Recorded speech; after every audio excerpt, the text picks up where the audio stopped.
Hello! Welcome to my channel S A Ram. ఈ పొద్దు match number 53 అలాగే జరగబోయేది Chennai super kings, Lucknow super giants. వీళ్ళిద్దరి మధ్య బ్యాటింగ్ అయితే 200+ రన్స్ కంప్లీట్ చేసుకొని చేశారు చెన్నై సూపర్ కింగ్స్. 4 బాల్స్ మిగిలుండగా దీని గురించి మాట్లాడుకుందాం. బ్యాటింగ్ ఎవరు బాగా చేశారు, బౌలింగ్ ఎవరిది బాగా పడలేదు అని ఇవన్నీ మనం ఈ వీడియోలో డిస్కస్ చేద్దాం. సూపర్ కింగ్స్ టాస్ గెలిచి ఫస్ట్ బౌలింగ్ చూస్ చేసుకున్నారు. అలాగే బ్యాటింగ్కు లక్నో సూపర్ జెయింట్స్ స్టార్ట్ చేసినట్టి మార్స్ అయితే అంత టచ్లో అనిపించలేదు. సింగిల్ తీసి ఇచ్చాడు. జాస్ ఇంగ్లీష్ అయితే అస్సలు మామూలుగా నాకైతే ఆడలేదు. ఏ బౌలర్ వేసినా ఎవరు వేసినా అసలు ఎవరినైతే వదిలిపెట్టలేదు. భయంకరంగా ఆడాడు. అసలు బ్యాటింగ్ అయితే ఎక్సలెంట్గా ఆడాడు. పవర్ ప్లే అయిపోయేలోపలికి 91 రన్స్, జస్ట్ ఒక్క వికెట్ మాత్రమే కోల్పోయినారు. పవర్ ప్లే మొత్తం డామినేట్ చేసేసాడు జాస్ ఇంగ్లీష్ అయితే. అసలు బ్యాటింగ్ చూస్తే వేరే లెవెల్, మామూలుగా కూడా లేదు. 33 బాల్స్లో 85 రన్స్ కొట్టాడు. 6 సిక్స్లు కొట్టినాడు, 10 ఫోర్లు కొట్టాడు. ఫోర్స్ ఎక్కువ కొట్టాడు. అలాగే తను ఆడిన రివర్స్ కానీ తర్వాత తను ఆడిన ఫ్యూ షాట్స్ కానీ చాలా బాగా ఆడాడు. అలాగే స్ట్రైక్ రేటు 257+ ఆడాడు. స్ట్రైక్ రేటు చాలా బాగా స్టార్ట్ చేశాడు ఇన్నింగ్స్ని. అసలు ఒక రిధంలో అయితే చెన్నై బౌలర్స్ మొత్తము వాళ్ళ రిధమ్ మొత్తం కోల్పోయారు. అసలు లైన్ లెంత్ అసలు ఏంటి కూడా ఎట్లా వేసి అట్లా ఫీల్ సైడ్తో ఆడుకున్నాడు. ఎక్సలెంట్ బ్యాటింగ్ చేశాడు అసలు అయితే జాస్ ఇంగ్లీషు. తర్వాత తన ఫస్ట్ వికెట్ పడేప్పటికి 77, ఫస్ట్ వికెట్ 5 ఓవర్లో పడింది. మార్చ్ అయితే అంత టచ్లో అనిపించలేదు. జస్ట్ 10 బాల్స్ ఆడి 10 రన్స్ ఎంతనో కొట్టాడు అంతే. జస్ట్ సింగిల్ తీసాడు. అంత పెద్ద ఫామ్లో ఏమనిపించలేదు. ఒక 6 అయితే కొట్టినాడు. బ్రెవిస్ క్యాచ్ పట్టాడు. తను అవుట్ అయిన తర్వాత నిక్లెస్ పురన్ వచ్చాడు. నిక్లెస్ పురన్ కూడా మనం అనుకుంటూనే ఉన్నాం కదా, జస్ట్ 2 మ్యాచెస్ మెరిపించాడు మెరుపులు అంతే. మళ్ళీ ఈ మ్యాచ్ అయితే మళ్ళీ ఫెయిల్యూర్ అయిపోయాడు. అసలు ఈ మ్యాచ్ అయితే ఏం ఆడలేదు. జస్ట్ 3 బాల్స్ ఆడి అవుట్ అయిపోయాడు అంతే. అది మెయిన్ వికెట్ అవుట్ అయిపోయాడు పురాన్ కూడా. మెయిన్ తర్వాత అయితే జాస్ ఇంగ్లీష్ ఎక్కడ తగ్గలేదు. ఆ వికెట్స్ పడుతున్నాయి కానీ తనైతే ఎక్కడ తగ్గకుండా అదే కంటిన్యూ చేశాడు. కానీ తర్వాత తనకు రిషబ్ పంత్ కూడా అసలు ఏం ఆడలేదు ఈ మ్యాచ్. తను కూడా సేమ్ అంతే. పెద్దగా అసలు అయితే ఇన్నింగ్స్ పెద్దగా ఆడింది కూడా లేదు. జస్ట్ తను కూడా అంత ఇన్నింగ్స్ అయితే ఏమి ఇంపాక్ట్ క్రియేట్ చేయలేదు. సేమ్ పోయిన మ్యాచ్ ఏమో 10 బాల్స్కి 32 రన్స్ కొట్టాడు. కానీ ఈ మ్యాచ్లో అయితే ఏం లేదు. తర్వాత అలాగే మార్క్రమ్ ఆడదాని అనిపించింది కానీ రన్అట్. అసలు బ్రెవిస్ ఆ రన్అట్ అయితే డైరెక్ట్ హిట్ ఎక్సలెంట్ అనుకో. ఆ ఎక్సలెంట్ రన్అట్, ఫీల్డింగ్ రన్అట్ వల్ల తను మార్క్రమ్ అవుట్ అయిపోయాడు. అసలు స్టార్ట్ చేసినప్పుడు పవర్ ప్లేలో 91 రన్కు ఒక వికెట్ పడినప్పుడు స్కోర్ ఎక్స్పెక్ట్ చేస్తే 303, 320 ఆ మధ్యలో అంత చూపించింది. అంత స్కోర్ పోవచ్చు అని అనుకుంటే అంత స్కోర్ నుంచి చెన్నై సూపర్ కింగ్స్ అయితే బౌలింగ్లో ఎక్సలెంట్ కంబ్యాక్ చేశారు. ఒక్క పవర్ ప్లేలో 91 రన్స్ కొట్టాక ఎంత లేదన్నా ఈజీగా తర్వాత 240, 250 ఈజీ రన్స్ వస్తాయి. అలా బ్యాటింగ్ అయినప్పుడు అంత ఉంది. అలాంటి బ్యాటింగ్ అయినప్పుడు కూడా జస్ట్ 200కి రెక్స్ట్రిక్ట్ చేశారంటే చాలా ఎక్సలెంట్ కంబ్యాక్ ఇచ్చారు బౌలింగ్ అయితే అసలు. అలాగే వీళ్ళు ఇంకా 190, 180+90 లోపల ఆపే ఛాన్స్ ఉండింది. కానీ లాస్ట్ 2 ఓవర్లు కొంచెము ఎక్కువ ఎక్స్పెన్సివ్గా ప్రూవ్ అయిన వల్ల పోయింది. ఒక ఓవర్లో లాస్ట్ 19 రన్స్ వచ్చాయి, 17 రన్స్ వచ్చాయి 19th ఓవర్లో. అలాగే లాస్ట్ ఓవర్లో కూడా 13 రన్స్ వచ్చాయి. ఆ 2 ఓవర్స్ వల్ల వీళ్ళు 203 రన్స్ చేయగలరు. అలాగే బౌలింగ్ అయితే జమ్మీ ఓవర్టన్ అసలు మ్యాజిక్ అనుకో, మామూలుగా కూడా కాదు. మ్యాచ్ మొత్తం స్వరూపానే తిప్పాడు. జమ్మీ ఓవర్టన్నే వికెట్ తీశాడు కాబట్టి ఆ వికెట్ తీసిన తర్వాత నుంచి జాస్ ఇంగ్లీష్ వికెట్ తీశాడు. అక్కడి నుంచి స్లో డౌన్ అయిపోయింది. వికెట్స్ పడతా వచ్చాయి. అలాగే లాస్ట్లో షాబాజ్ అహ్మద్ ఆడడం వల్ల ఈ స్కోర్ అయినా వచ్చింది. తను 25 బాల్స్లో 43 రన్స్ కొట్టాడు. 3 సిక్స్లు కొట్టినాడు. అలాగే 3 ఫోర్లు కూడా కొట్టినాడు. తను 172, 173 ఆ మధ్యలో స్ట్రైక్ రేట్తో ఆడాడు.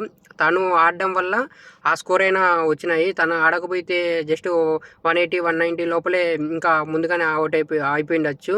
తను ఆడిన ఇన్నింగ్స్ వల్ల స్కోర్ అనేది అంత ముందుకెళ్ళింది. అయితే ఎక్సలెంట్ బౌలింగ్ కంబ్యాక్ ఇచ్చారు. మనం మాట్లాడుకున్నట్లయితే నూర్ ఎక్సలెంట్ బౌలింగ్ వేశాడు. నూరు చాలా బాగా బౌల్ చేసినాడు. ఒక వికెట్ తీసినాడు. జస్ట్ 24 రన్సే ఇచ్చాడు. 4 ఓవర్స్ కంప్లీట్ చేసి జస్ట్ 24 రన్స్ మాత్రమే ఇచ్చాడు. చాలా బాగా బౌలింగ్ చేశాడు. కానీ ఇప్పుడు అఖిల్ హుసేన్ కొంచెం ఎక్స్పెన్సివ్గా ప్రూవ్ అయ్యాడు. ఫస్ట్ 2 ఓవర్స్ అయితే 35 రన్స్. జాస్ ఇంగ్లీష్ అయితే అసలు మామూలుగా ఆడలేదని అటాక్ చేసేసాడు. తను 49 రన్స్ ఇచ్చాడు. ఒక వికెట్ కూడా తీయలేదు. తర్వాత అలాగే అనుకుల్ కాంబోజ్ కూడా వికెట్ తీసా కానీ తను కూడా ఎక్స్పెన్సివ్గా ప్రూవ్ అయ్యాడు. 47 రన్స్, జస్ట్ 2 వికెట్స్ తీశాడు, 47 రన్స్ కొట్టించుకున్నాడు. తర్వాత అలాగే ముకుల్ చౌదరి కూడా తను కూడా వికెట్ అయితే రాలేదు, 45 రన్స్ 4 ఓవర్స్కి. అలాగే జెమ్మీ ఓవర్టన్ అయితే చాలా బాగా చేశాడు. మ్యాచ్ మొత్తం తిరిగేదానికి కారణం మొత్తం అయితే జెమ్మీ ఓవర్టన్నే. 4 ఓవర్స్లో 36 రన్స్ ఇచ్చి 3 వికెట్స్ తీశాడు. ఎక్సలెంట్గా బౌలింగ్ చేశాడు. అలాగే పర్పుల్ క్యాప్ కూడా తీసుకున్నాడు తను, అంకుల్ కంబోజు పర్పుల్ క్యాప్ 19 వికెట్స్ తీసుకొని. అలాగే బౌలింగ్ అయితే ఎక్సలెంట్గా వేసి జస్ట్ 203 రన్స్కి కట్ చేశారు వాళ్ళని. కానీ తర్వాత మళ్ళీ చాలా ఉర్విల్ పటేల్ వికెట్ పడిన తర్వాత చాలా కంబ్యాక్ చేశారు బౌలింగ్. లాస్ట్ ఓవర్ వరకు తీసుకొచ్చారు. టెన్షన్గానే గెలుస్తుందా లేదా అనే విధంగా తీసుకొచ్చారు చెన్నైని. చాలా బాగా బౌలింగ్ చేశారు. తర్వాత సెమీ కానీ, ప్రిన్స్ యాదవ్ కానీ, తర్వాత ఆవిష్ ఖాన్ కానీ చాలా బాగా బౌలింగ్ చేశారు. ఆ బౌలింగ్ వాళ్ళు ఎక్సలెంట్ బౌలింగ్ చేయడం వల్ల ఆ లాస్ట్ ఓవర్కి ఇంకా బౌలర్స్ ఓన్లీ వీళ్ళు 5 బౌలింగ్స్తోనే ఆడారు. వింగ్ ప్యాడ్ ప్లేయర్గా కూడా జస్ట్ 5 బౌలర్సే. ఇంతకుముందు కూడా సేమ్ అదే సిచ్యువేషన్ వచ్చినప్పుడు దిగ్విజయ్ షాటి వేసి 20 రన్స్ డిఫెండ్ చేశాడు. కానీ ఈ పొద్దు తనకు కోటా అయిపోయింది. తర్వాత ఎవరిని ట్రై చేయాలి, ఇద్దరు లెఫ్ట్ హ్యాండ్స్ ఉన్నారని చెప్పి, అలాగే శివన్ దూబే తర్వాత ఇంపాక్ట్ ప్లేయర్గా ప్రశాంత్ వీర్ కూడా అంత టచ్లో ఏమనిపించలేదు. కానీ ఇంపాక్ట్ ప్లేయర్గా ప్రశాంత్ వీర్ని తీసుకొచ్చాడు. తను అవసరమైన టైంలో 2 సిక్స్లు కొట్టాడు. అయితే క్యాచెస్ కూడా చాలా డ్రాప్ చేశారు. ఆ క్యాచ్లు పట్టింటే ఇంకా రీల్స్ వేరేగా ఏమన్నా ఉండిందేమో, కానీ తనైతే 3 క్యాచ్లు దగ్గర వదిలేశారు. దానివల్ల లాస్ట్ ఓవర్ మార్క్రమ్ వేశాడు.